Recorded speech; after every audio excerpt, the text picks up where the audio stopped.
Hi all and welcome back to the channel, and I hope you're all doing okay. Right, as always I've got a few things I want to cover this evening.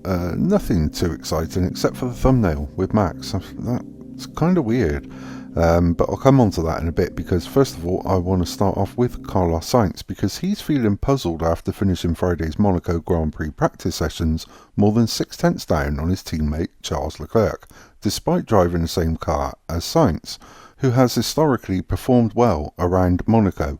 Sainz said, "It's weird what happened today in a way.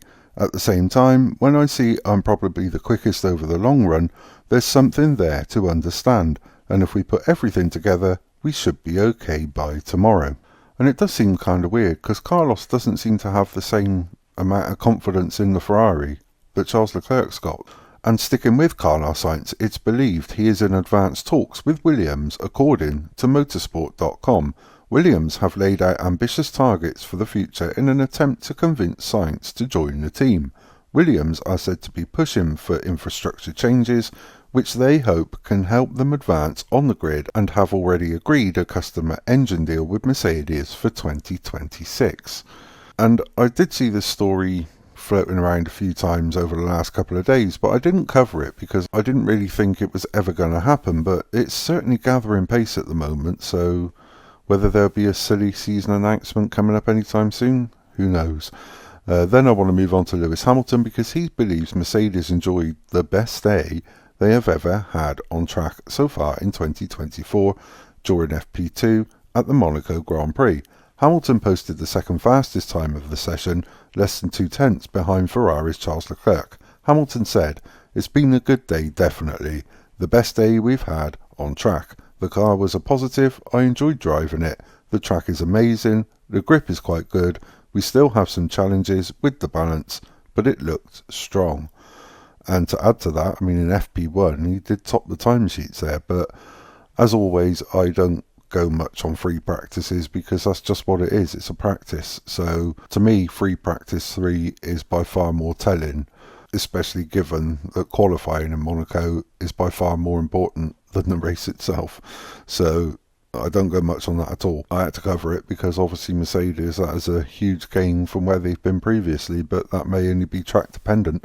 And sticking with Lewis Hamilton, he's admitted McLaren's improvements this season has been heartwarming. He said, "I don't think Norris needs any tips. He's doing a great job. I also think Oscar Piastri has done a great job as well, but has just been a little unlucky in the last couple of races.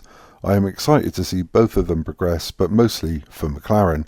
To see them up there, it warms my heart, because it feels such a long time ago that they gave me my break." And I do genuinely think that Lewis is watching on what's happening at McLaren and really quite enjoying it. It's just a feeling you get.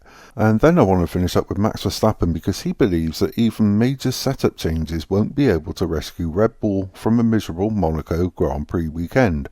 Verstappen and his teammate Sergio Perez appeared to struggle during both practice sessions on Friday. Verstappen and Perez finished 11th and 12th during FP1, and while there was a slight improvement in FP2, Verstappen was still more than half a second behind Charles Leclerc, while Perez was more than 8 tenths off. Verstappen said, "I don't think I can describe what is going on. It's difficult, but not what I did not expect. The worst possible outcome of the weekend, the bumps, curbs and camber changes, we lose a lot of lap time as the car struggles to drive. We don't have a clear direction. These things we can't change with setup because it's how the car is made. We can make some setup changes overnight. Ferrari are miles ahead. I am not even thinking about that. I'm just focused on making the car more drivable."